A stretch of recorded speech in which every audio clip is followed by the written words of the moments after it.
Cullera en el siglo XVIII. El 1 de agosto de 1793, el intendente Beramendi llega a Valencia, donde había estado durante 6 meses. El 14 de febrero de 1794, parte de Valencia hacia Murcia, haciendo paradas en varias villas y ciudades, incluida Cullera. Durante su estancia en esta localidad, observa que tiene 2 parroquias, una en la villa y la otra en el arrabal de San Agustín, además de un convento de agustinos. La casa del ayuntamiento se reedificó el año de 1781 del caudal de propios de la villa y costó 8.000 pesos. Y el año de 1793 se concluyó. La de la enseñanza, que es un edificio muy cómodo y bien fabricado, con escuelas de primeras letras con separación de ambos sexos y habitaciones para maestros y maestras, su importe se sacó de los propios y ascendió a 20.500 pesos. Hay un hospital con todo lo necesario para la mejor asistencia. 2. Posadas, una del que la sirve y otra de los propios que paga anualmente. 170 pesos. La villa de Cullera abarcaba 1 legua en circunferencia, con una extensión de tierra cultivada que ascendía a unos 20,000 caíces. A pesar de ello, toda la montaña que la cruzaba de oriente a poniente permanecía sin cultivar. En su término se recolectaban 40,000 caíces de arroz, 4,000 caíces de trigo, 2,000 de panizo y 3,000 de habas negras. Además, por el arrendamiento de cada caizada de tierra de arroz se pagaban entre 35 y 40 reales de vellón al año. A lo largo del siglo XVII, la población de Cullera apenas experimentó un aumento, sin embargo, en el siglo siguiente se produjo un notable crecimiento demográfico. En 1703, el número de vecinos era de 327, lo que equivalía aproximadamente a 1.500 habitantes. Según el censo de Floridablanca de 1786, el número de vecinos ascendía a 1.133, cifra que se mantenía según el censo de Cabanilles realizado alrededor de 1794. Según nuestras propias estimaciones, basadas en el censo de contribuyentes al equivalente de 1800, la población a finales del siglo XVIII se estimaba en alrededor de 6.000 habitantes. Por lo tanto, en tan solo un siglo la población de Cullera se había multiplicado por 4. El fuerte crecimiento demográfico en la Ribera Baixa se debe principalmente a las oportunidades de empleo generadas por la intensiva agricultura en la comarca y el aumento de la seguridad. Esta agricultura se apoyaba en un eficaz sistema de irrigación y requería una gran cantidad de trabajadores, especialmente durante las épocas de siembra y recolección del arroz, que era el principal producto cultivado. A pesar de los reales decretos que limitaban la expansión de la zona de siembra por razones de salubridad en 1753, la demanda de arroz era tan alta que su cultivo se incrementó notablemente. A finales del siglo XVIII, el arroz se convirtió en el cultivo dominante en la comarca, reemplazando a la tradicional tríada mediterránea de vid, trigo y olivo, e incluso a la rentable morera. El paisaje urbano de la villa se transforma a medida que se ocupan los escasos espacios libres, como la calle de los Huertos y la calle Nueva. Los vecinos observan cómo desaparecen los solares intramuros. A pesar de esto, la necesidad de más edificación lleva a la construcción de nuevas viviendas en los arrabales, como la calle del Mar, Nueva y Traviesa, Llevelló, Santa Ana, del Pozo en el de Santa Ana. Lo mismo sucede en el arrabal de San Agustín, donde se ve un incremento en el número de vecinos y la prolongación y aparición de nuevas calles como San José, Nueva, de los Molinos, Rosario, Rico y la Plaza de Borrás. La expansión demográfica trae consigo un aumento en las necesidades de abastecimiento, lo que genera un creciente mercado interno que se especializa gradualmente. En el año 1787, se identificaron, además de los 3 principales conceptos por los que se pagan impuestos, fincas, tierras arrendadas y jornales del campo, un total de 40 profesiones que empleaban a 115 contribuyentes. Esto representa el 10,3% de dedicación al sector terciario, vinculado a la actividad comercial, en un censo total de 1.121 vecinos. El proyecto del puerto del Cabo de Cullera. Beramendi recogió la inquietud expresada anteriormente por el marqués de la Romana, quien a su vez mencionó la solución portuaria propuesta en un estudio realizado por los prestigiosos valencianos Tomás Vicente Tosca y Juan Bautista Corachán. El proyecto incluía no solo la defensa del puerto en Cullera frente al de Valencia, sino también la construcción de un canal para la navegación entre ambas ciudades a través de la Albufera. Para esto, se requería la perforación de 557 varas de montaña. Además, se planteaba la creación de un sistema para hacer navegable el río Júcar hasta Cuenca, con el fin de facilitar el comercio castellano hacia el mar. Dado el alto costo del transporte terrestre, se consideraba fundamental encontrar una solución fluvial más económica como alternativa. El puerto recibía los productos necesarios para el consumo local y aquellos que podían ser comercializados en los pueblos cercanos. Además, permitía la salida de la producción agrícola, destacando el arroz como uno de los principales productos cultivados en la zona. ¿Quiénes realizaban la actividad comercial? El grupo de comerciantes es el más numeroso de los contribuyentes por el impuesto del equivalente, con un total de 17 personas. La mayoría se identifican simplemente como comerciante o comercio, aunque hay algunos casos específicos como comercio de algarrobas y comercio de arroz.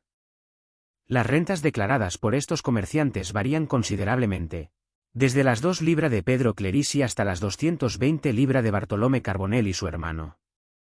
En cuanto al tipo de comercio que ejercen, la información es limitada, aunque se presume que la mayoría se dedica a la comercialización de productos agrícolas, dado el volumen de salidas del puerto y la orientación hacia el cultivo de la gramínea. Sin embargo, el hecho de que a lo largo de varios censos se haya identificado un total de 87 contribuyentes dedicados al comercio sugiere una diversificación de negocios.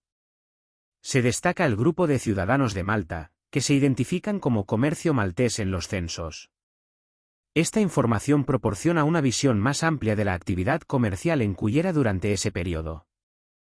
La actividad comercial en la Cullera del siglo XVIII requería hablar de mercados en plural. Para abastecer a una población de 6.000 habitantes, con una configuración significativamente distinta a la de principios de siglo, era necesario la presencia de varios mercados. El primero era de ámbito local y diario, ubicado en las inmediaciones de la Plaza de la Verdura, aunque no contaba con instalaciones estables hasta mediados del XIX. Además, la diversificación de actividades económicas en la población hizo que la existencia de diferentes mercados fuera indispensable.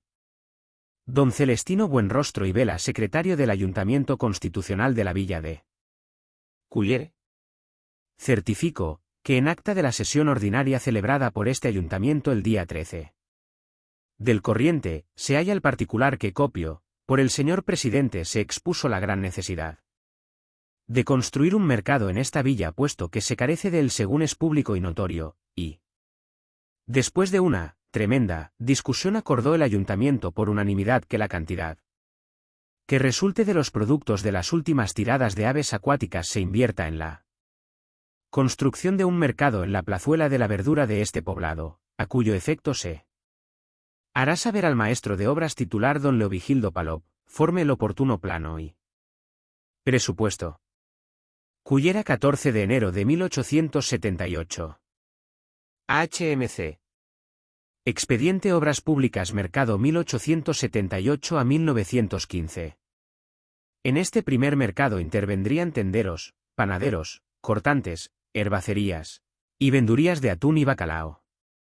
Además, cada mañana también acudirían los lugareños a ofrecer sus propios excedentes de verduras, hortalizas, aves, huevos y otros productos de los que no tenemos información detallada. Podemos identificar un segundo mercado de frecuencia semanal que se realizaba cada viernes, establecido por el rey Jaume II el 8 de febrero de 1320. En este mercado tenían entrada no solo los comerciantes locales, sino también los mercaderes foráneos, lo que ampliaba la oferta y variedad de productos disponibles. Esta apertura a mercaderes externos contribuía a la incipiente orientación al consumo, impulsada por los niveles crecientes de renta, lo que demandaba un mejor surtido de productos disponible para satisfacer las necesidades de los consumidores. Uno de los mercados en Cullera estaba formado por los comerciantes minoristas que vendían sus productos en el mercado local. Había también un segundo mercado compuesto por los vendedores ambulantes que realizaban intercambios comerciales en las calles de la ciudad. Finalmente, un tercer mercado estaba formado por los mercaderes de puerta cerrada, quienes se dedicaban al comercio al por mayor y a la intermediación. En este grupo se incluían los agentes encargados de distribuir las mercancías que llegaban a Cullera y de dar salida a la producción local, ya sea de arroz o de seda. Además, también se incluían los tratantes de ganado, cuyo principal enfoque era el comercio exterior. En este contexto de expansión comercial, las actividades comerciales no estaban claramente segmentadas y se actuaba sobre cualquier oportunidad de negocio disponible. Conclusión. A lo largo del siglo XVIII, Cullera experimentó importantes cambios en su estructura social. El crecimiento demográfico y el aumento de las necesidades de la población impulsaron una mayor apertura a los mercados exteriores, gracias a la comercialización de la producción agraria. Durante esta época, el cultivo predominante fue el del arroz, que se convirtió en el producto estrella debido a la creciente demanda como sustituto de otros cereales, desplazando a la morera en las prioridades de los agricultores de Cullera, ya sean vecinos o terratenientes. A lo largo del siglo XVIII, se produjo una importante transformación del paisaje de manera progresiva e inexorable. Se llevaron a cabo desecaciones y se crearon las infraestructuras necesarias para drenar o aportar agua para el cultivo. Se construyeron acequias, canales, escorrentías y azarbes con el objetivo de poner en explotación els establiments, a pesar de la prohibición de las autoridades por motivos de salubridad. Esta prohibición generó controversia en la sociedad, ya que había defensores de la salubridad que se oponían al cultivo de arroz y otros que buscaban mejorar los medios de subsistencia. Tanto los labradores de Cullera como los terratenientes forasteros tenían como principal objetivo poner en explotación la mayor cantidad de tierras posible, ya que los beneficios económicos de la producción de arroz compensaban las dificultades para establecer nuevos cultivos. A finales del siglo XVIII, el arroz se convirtió en una solución eficaz para garantizar la subsistencia de la población, al reemplazar con éxito al trigo y generar excedentes que podían destinarse a la exportación. Esta nueva actividad comercial desplazó a la sericultura en importancia, como muestran los registros del puerto de Cullera en esa época. A pesar de la precaria infraestructura disponible, se lograba movilizar una red de actores asociados al tráfico marítimo, como transportistas, comerciantes y escribanos. Durante la segunda mitad del siglo, el cultivo del arroz atrajo a propietarios forasteros que cambiaron la distribución de la propiedad en Cullera.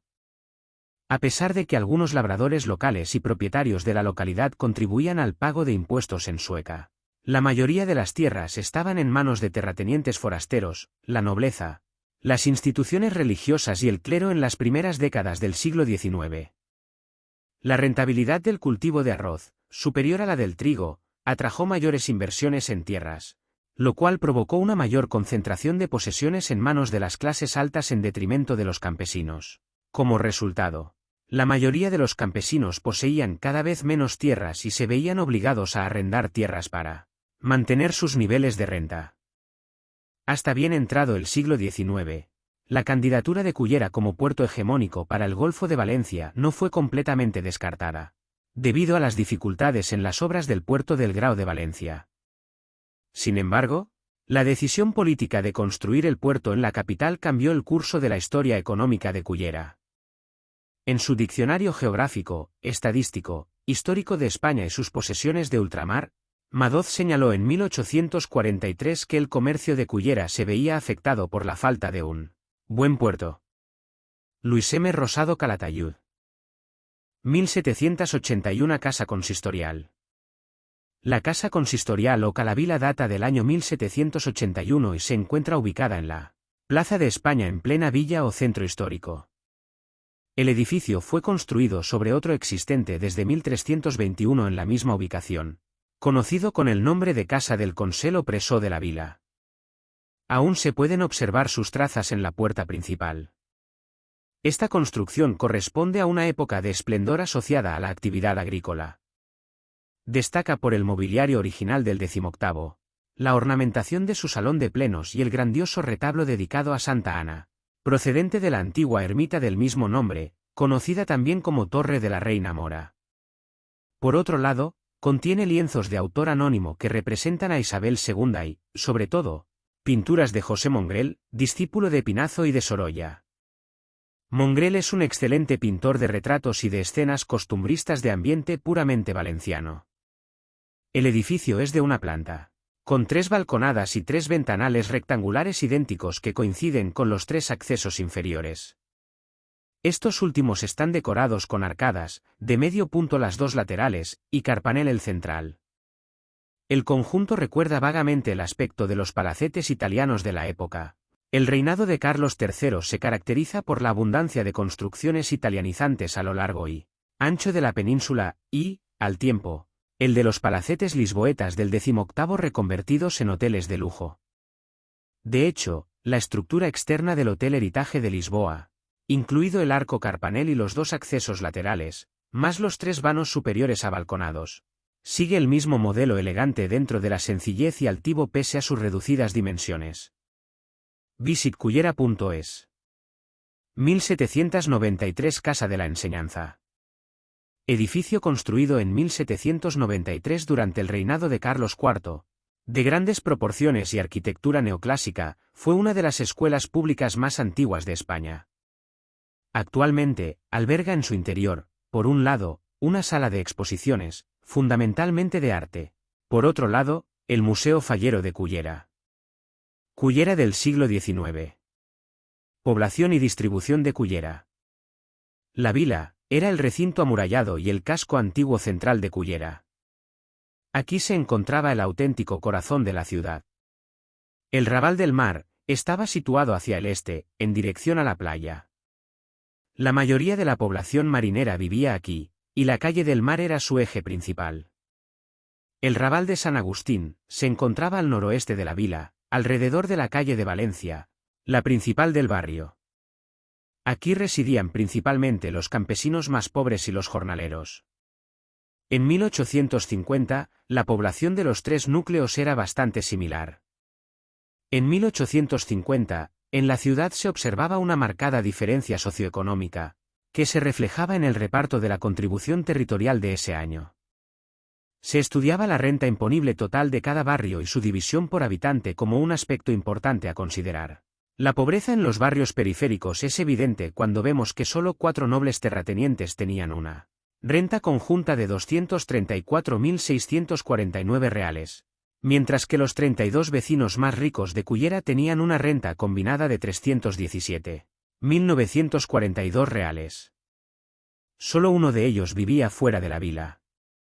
Además, en la calle del Río dentro de la muralla, con 74 vecinos y 321 habitantes, la renta imponible era de 170.101 reales.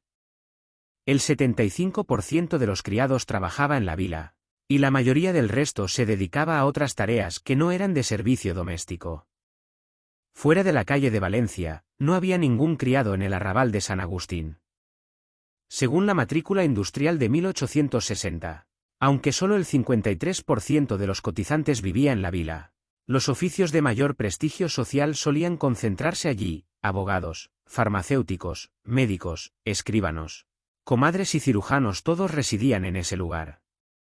La sabiduría popular plasmó estas desigualdades sociales con una frase lapidaria: si et mudes de la vila al Raval, mal. Estructura demográfica. El análisis de la pirámide de población de 1850 en Cullera revela que la ciudad no ha experimentado aún la revolución demográfica. La mayoría de su población es joven, con una edad media de 25 años. La pirámide se estrecha rápidamente, lo que significa que alcanzar una edad avanzada, más de 70 años, era algo poco común en esa época. Las elevadas tasas de natalidad, especialmente de fecundidad legítima, junto con el mantenimiento de la mortalidad infantil y las epidemias como causas fundamentales de muerte, explican claramente el drástico estrechamiento de la pirámide a medida que avanzamos en edad. La estructura demográfica de los 3 sectores urbanos era similar, con una población muy joven en general. Sin embargo, la población del sector más acomodado era ligeramente más vieja, con una mayor edad media y un mayor porcentaje de mayores de 60 años. En los arrabales, se observaba un menor porcentaje de niños, lo cual indicaba una menor natalidad, y predominaba la población adulto joven debido a la migración de jóvenes a servir en las casas de las clases acomodadas del centro. Según el padrón, había 244 criados en Cullera, de los cuales 183, el 75%, trabajaban en casas de la vila, y el 70% de ellos tenían entre 15 y 34 años. Muchos de ellos provenían de origen humilde, principalmente de los arrabales, por razones socioeconómicas evidentes. En principio, la división por sexos de Cullera en 1850 puede estar basada en las migraciones. Por lo general, los hombres solían emigrar más que las mujeres, lo que llevaba a que la población femenina fuera mayor en general. Se piensa que una población mayoritariamente masculina en esa época se debía a un saldo migratorio positivo. Sin embargo, es extraño notar que en Cullera la población femenina era mucho mayor que la masculina entre los 15 a 34 años. Se cree que esto se debe a que el saldo migratorio positivo había ocurrido tiempo atrás, mientras que en años más recientes la ciudad experimentaba cierta emigración. Esto explicaría el predominio masculino entre 35 a 59 años y femenino entre 15 a 34. Esta idea se ve respaldada por el hecho de que la población de Cullera mostró un rápido y constante crecimiento, desde finales de la segunda década hasta principios de los años 30, pasando de unos 4.000 a 7.500 habitantes. Sin embargo, hubo un claro estancamiento en los años 30 y 40. Además, pocos años después de 1850, la tendencia migratoria cambió nuevamente hacia un saldo migratorio positivo. Se destaca el notable aumento de matrimonios en los años siguientes a 1854, tras sufrir el pueblo una epidemia de cólera que resultó en un incremento en el número de viudos. De hecho, el año con mayor cantidad de matrimonios fue 1855, el cual también registró el mayor porcentaje de contrayentes que eran viudos que se casaban por segunda vez. En el periodo de 1850 a 1863, en una época en la que las tasas de mortalidad eran mucho más altas que en la actualidad, era común que las personas enviudaran a una edad temprana. Por lo tanto, las segundas nupcias eran frecuentes. De un total de 1.232 matrimonios celebrados en Cullera durante ese periodo, el 8,4% consistía en viudos que se casaban con solteras, el 4,2% eran de solteros que se casaban con viudas y el 6,6% eran de viudos que contraían matrimonio entre ellos. En el año específico de 1855, estas cifras fueron del 12,8%, 4% y 12,1% respectivamente. En general, las mujeres de los arrabales de Cullera se casaban antes y abandonaban la soltería en mayor medida que en la vila. Lo mismo ocurría con los hombres. Había un mayor porcentaje de casados entre los 20 a 24 años en los arrabales que en la vila. Varios factores incentivaban el matrimonio temprano en las zonas más pobres. La elección del cónyuge era más sencilla, ya que las aspiraciones eran menores y no existía tanta presión por encontrar un buen partido, como en las clases acomodadas. Además, los hombres de clases humildes no tenían que esperar a establecerse antes de casarse, ya que tenían claro su futuro desde jóvenes, como los pescadores o los jornaleros. Por otro lado, las mujeres de clase humilde tenían como única alternativa al matrimonio el servicio doméstico, que no era un proyecto de vida muy atractivo. En cambio, en las familias de rentas altas era más común que las jóvenes sacrificaran la fundación de una familia para cuidar de sus padres ancianos. La mortalidad era muy abundante en la mayoría de ciudades españolas de aquel periodo, sobrepasando en años excepcionales epidemias, malas cosechas, la cifra de nacimientos. La mortalidad infantil estricta, la de fallecidos de menos de un año, era muy elevada, así como la de niños de corta edad. Prácticamente la mitad de los fallecidos tenía menos de 5 años de edad. La mortalidad no era, en modo alguno, algo ligado a la vejez, debido en parte a la elevada mortalidad infantil y en parte a las dificultades para llegar a edad avanzada. Al incidir más sobre los niños, el verano era generalmente la época de mayor mortalidad. Conclusiones. Cullera era una ciudad fundamentalmente agrícola con graves desigualdades sociales a mediados del siglo XIX. Estas desigualdades se plasmaban claramente en sus diferentes barrios, donde seguía vigente el modelo demográfico antiguo, alta natalidad, alta mortalidad y gran predominio de la población joven. Aunque la estructura por edades y sexos de la población era muy similar en todos los barrios, hay diferencias a tener en cuenta.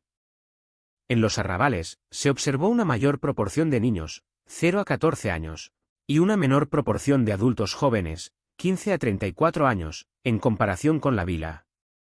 Aunque la fecundidad legítima era muy similar en todos los barrios, la natalidad era más baja en el distrito acomodado debido a los casamientos más tardíos, la mayor incidencia del celibato definitivo y la menor proporción de viudos que se volvían a casar.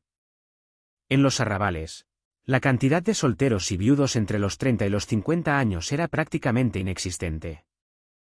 Gran parte de estas diferencias deben explicarse por la función social que tradicionalmente se ha asignado a cada sexo, así como por las distintas ventajas e inconvenientes que los individuos, especialmente las mujeres de cada clase social, encuentran al representarla.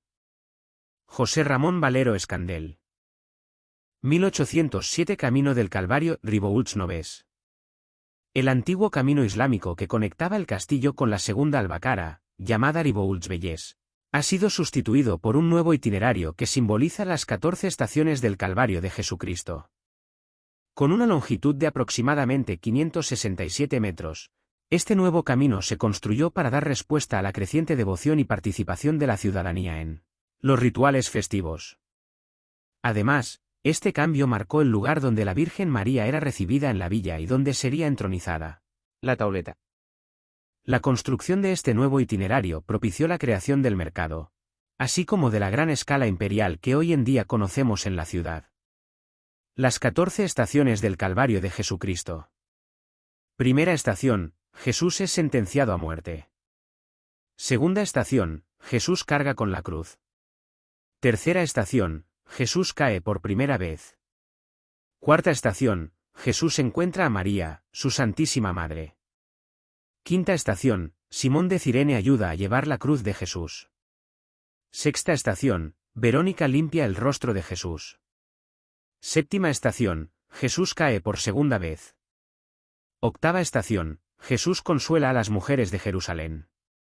Novena estación, Jesús cae por tercera vez. Décima estación, Jesús es despojado de sus vestiduras. Undécima estación, Jesús es clavado en la cruz. Duodécima estación, Jesús muere en la cruz. Decimotercera estación, Jesús es bajado de la cruz y puesto en brazos de su madre. Decimocuarta estación, Jesús es sepultado. Ermita de San Vicente. Construida en una nave de la casa más antigua del Brosquil, en ella se encuentra la imagen de San Vicente Ferrer, hijo de Guillem Ferrer, del cual se dice que era de Cullera. Originalmente la ermita contaba con una sola campanilla de señales, seguramente la más pequeña del conjunto actual. Esta campana tocaría a medio vuelo, toque característico de pequeñas campanas en ermitorios. Al final del S-20 se construye la espadaña actual y se incorporan dos campanas fundidas por IN de Manclús, dadas por los vecinos del Brosquil. Desde entonces las tres campanas fueron dotadas de cerdas de hierro para voltearse manualmente. Las campanas voltean los días de la fiesta del santo titular, San Vicente Ferrer, el primer lunes de Pascua, principalmente. También se voltea una de las pequeñas campanas para las misas de verano. 1854 Lazareto en la zona del Faro. El proyecto de extracción de piedra de las canteras del Faro de Cullera, con destino a las obras de los diques del puerto de Valencia, motivó la necesidad de crear un embarcadero que permitiese trasladar las piedras en barco. Para ello, se utilizaba el fondeadero de la Punta Blanca, donde mediante pontones y pequeñas embarcaciones se llevaba la piedra hacia los buques. La existencia de este fondeadero, junto con la presencia de la Torre del Cap y los proyectos de Nazario Carriquiri, hicieron de este lugar un espacio propicio para la instalación de un lazareto marítimo. Con el aumento de personas dedicadas a la extracción de piedra en las canteras, fue necesario proporcionar servicios e infraestructuras para atender a dicha población. Se debía suministrar víveres, agua potable, y construir barracas para su alojamiento. Incluso se destaca la construcción de un hospital en la zona, promovido por Nazario Carriquiri según las crónicas de la época. Desde 1854 existen referencias sobre la instalación de un lazareto en la zona del Faro, concretamente en la actual playa del Faro, donde anteriormente se encontraba el fondeadero de la Punta Blanca. La decisión de instalar este lazareto se tomó considerando la difícil situación del antiguo lazareto de Valencia, que estaba enfrentando problemas debido a la construcción de nuevos diques. En ese contexto, y ante la problemática para el abrigo de embarcaciones en Valencia, se buscó un fondeadero cercano que permitiera poner en cuarentena a posibles enfermos y mantenerlos vigilados. De hecho, en 1854 se menciona en un informe la cantidad de barcos fondeados en el lazareto de Punta Blanca, los cuales obstaculizaban el paso de las gabarras cargadas de piedras hacia los buques. Asimismo, en ese mismo año se registra el caso del buque vapor Correo de Marsella, el cual pasó 5 días en cuarentena debido a 3 casos de cólera con fallecimiento a bordo. En diciembre de 1855, Sanidad Marítima establece las cargas impuestas a los buques, tanto en fase de cabotaje como en cuarentena. Las cargas serán gratuitas para los buques en cuarentena, pero suponen 25 céntimos por tonelada para los que realizan cabotaje. En 1859, se produce un brote de cólera debido a la llegada de soldados infectados desde África. Para evitar la propagación del cólera, algunos de estos soldados son encerrados en el lazareto. Ese mismo año, se establece la presencia de un vigilante designado por la Ayudantía de Marina para controlar los barcos en cuarentena, que son vigilados por los encargados de sanidad. Además, se menciona la necesidad de una embarcación para que los responsables de sanidad puedan visitar los barcos de forma más rápida. Farodecullera.es. Ermita de los Navarros. La Ermita de la Virgen del Carmen, más conocida como Ermita de los Navarros o San Fermín de los Navarros, se encuentra en la zona residencial del Faro, anexa a la moderna parroquia de San Vicente Mártir, cuya apertura al culto propició el cierre de la vieja ermita. Nazario Carriquiri, banquero, ganadero e industrial de origen navarro, fue el constructor de la Ermita de los Navarros. En 1851, Carriquiri era contratista en las obras del muelle para descargadero y extracción de materiales del puerto de Valencia, con un grupo de obreros que le acompañaban. También se le relaciona con los trabajos de construcción de un puerto en la Rada de Cullera.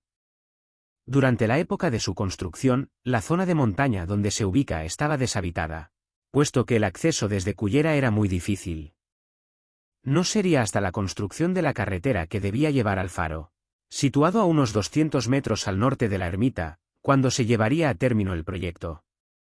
Sabemos que el faro de Cullera entró en funcionamiento el 1 de agosto de 1858, unos años después de construir la ermita. Lo cual nos lleva a pensar que la construcción fue simultánea. Actualmente la ermita está rodeada de modernos edificios turísticos.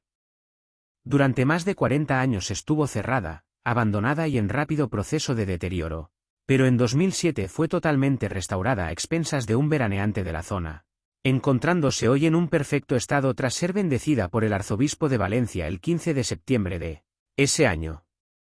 Farodecullera.es. 1858 Faro de Cullera. El Faro de Cullera fue construido en el lugar conocido como la Punta del Faro. Es uno de los 2 ejemplares que quedan en la costa de la provincia de Valencia. Se trata de un edificio de planta circular, en cuyo centro se eleva la torre de fábrica de sillería, sección troncocónica y de 16 metros de altura. Posee 3 aberturas exteriores. Su lámpara se encendió por primera vez el 1 de agosto de 1858. Su plano focal se eleva 27,9 metros sobre el mar. La lámpara se encontraba alimentada por aceite de oliva. En 1880 se sustituyó por parafina y en 1901 por una lámpara que utilizaba petróleo. En 1919 se sustituye por un sistema de incandescencia por vapor de petróleo a presión. El Faro de Cullera ha experimentado varias mejoras a lo largo de los años. En 1919 se incorporó un juego de pantallas interiores giratorias que permitieron extender la señal a todo su ámbito con ocultaciones equidistantes. La electrificación del faro se completó el 5 de octubre de 1931, sustituyendo los sistemas de combustión por electricidad para el alumbrado de la farola. Durante la Guerra Civil, 1936 a 1939, el Comité de Defensa Antiaérea ordenó el cese del alumbrado del faro para evitar proporcionar información ante desembarcos o bombardeos. Se instaló un servicio de observación semafórica y una central telefónica para proteger la línea de costa. Después de la Guerra Civil, debido a restricciones eléctricas, el faro tuvo que funcionar con una lámpara de petróleo por un tiempo. Entre 1954 y 1960 se realizaron reformas importantes en el faro, convirtiendo su señal en aeromarítima.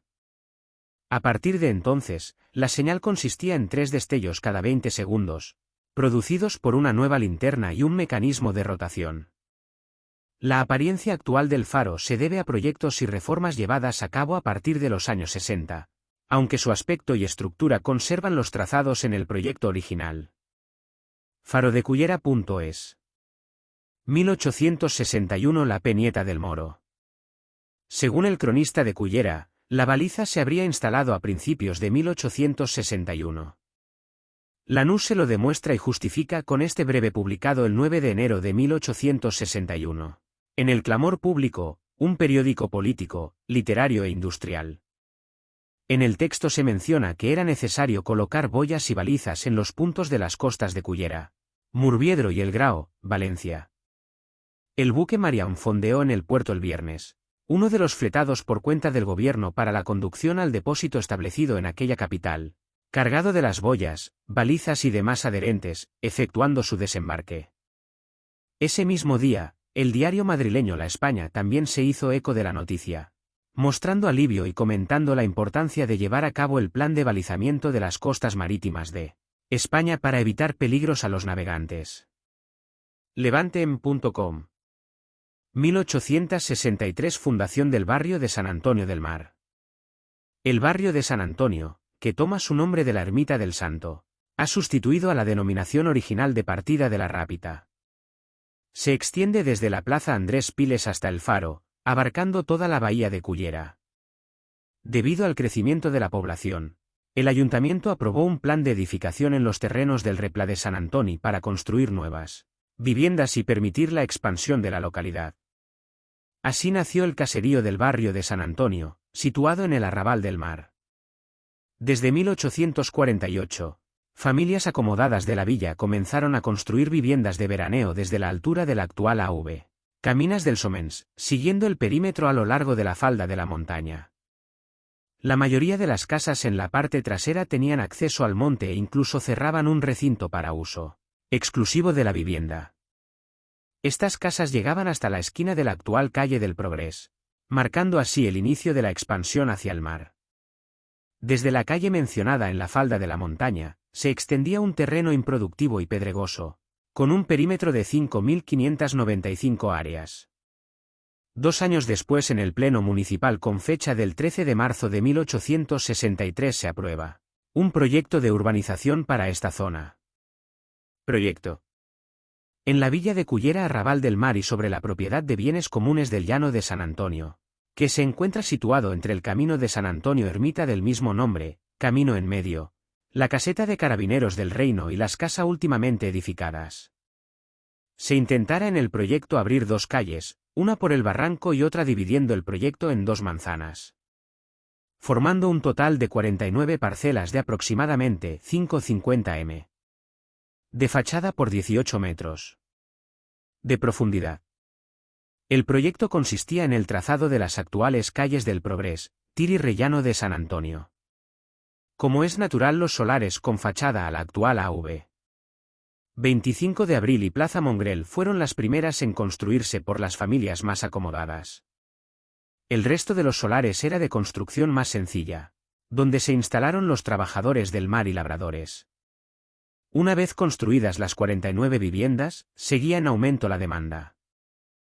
1882. A propuesta de los vecinos que deseaban construir más viviendas, se decide abrir una nueva calle transversal entre las casas existentes y el monte, desde la calle Progrés hasta el cuartelillo de Carabineros. Esta nueva calle de la segunda fase recibe el nombre de calle Churruca. A finales de este año, surge una nueva actividad en Cullera. Los baños de mar se ponen de moda. Se sabe que ya en 1882 la playa de Cullera contaba con un servicio de socorrismo. 1883.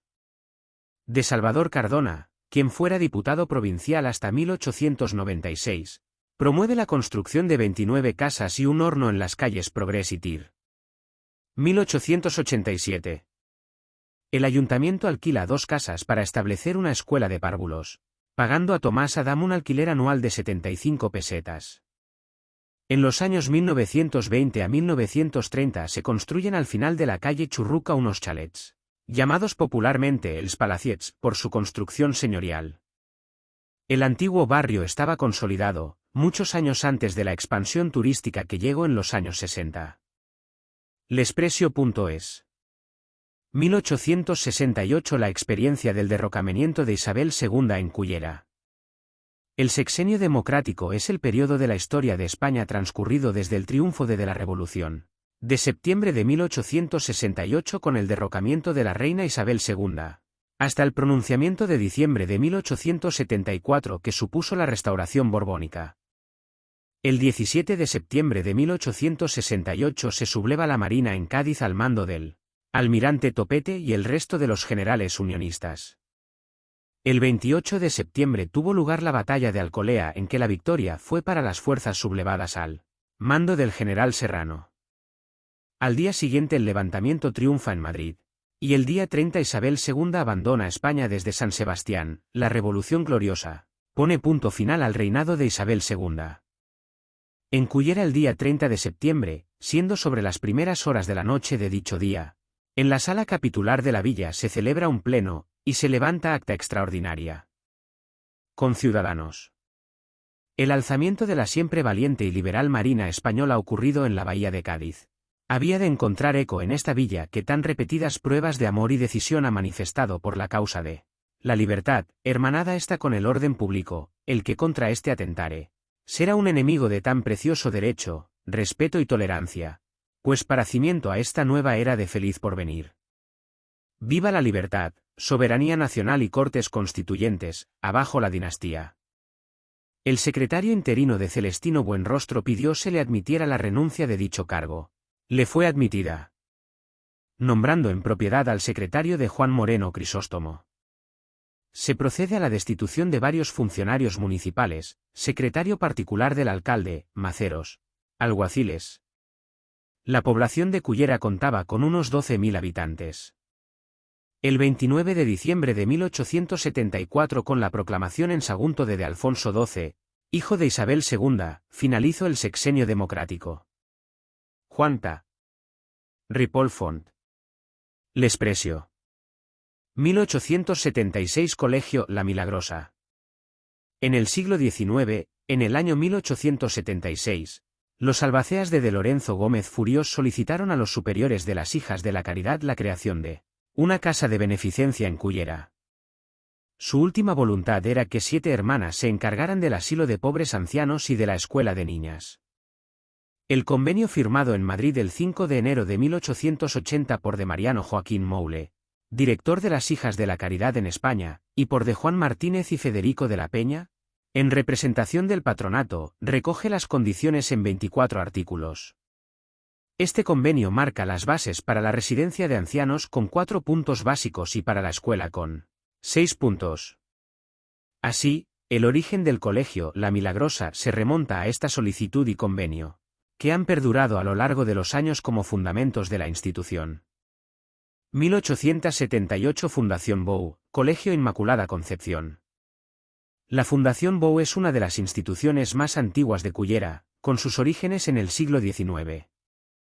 Fue fundada el 9 de junio de 1878 por de Agustín Bou y doña Rita Gómez, tras la pérdida de su única hija, doña María de la Concepción, el 5 de agosto de 1877. Decidieron destinar su patrimonio a una causa piadosa y crearon un colegio asilo para niñas huérfanas en Cullera, donde fueran educadas cristianamente bajo la invocación de la Inmaculada Concepción de María, en memoria de su hija. La Fundación Bou fue creada el 4 de mayo de 1882 para sufragar el sostenimiento del colegio asilo con sus rentas. En el testamento fundacional o codicilo, se designó al señor arzobispo de Valencia como presidente y al párroco de los Santos Juanes de Cullera como vicepresidente de la fundación. Además, se encargó a las hermanas carmelitas de la Caridad asistir el colegio asilo, reflejando la fe y voluntad católica del matrimonio fundador. La fundación de la Comunidad Valenciana Colegio Asilo de la Inmaculada Concepción, conocida popularmente como Fundación Bou, ha sobrevivido a lo largo de los años a diferentes situaciones, como la guerra civil que ocasionó la muerte martirial de la comunidad religiosa de las 9 Hermanas Carmelitas de la Caridad y su capellán.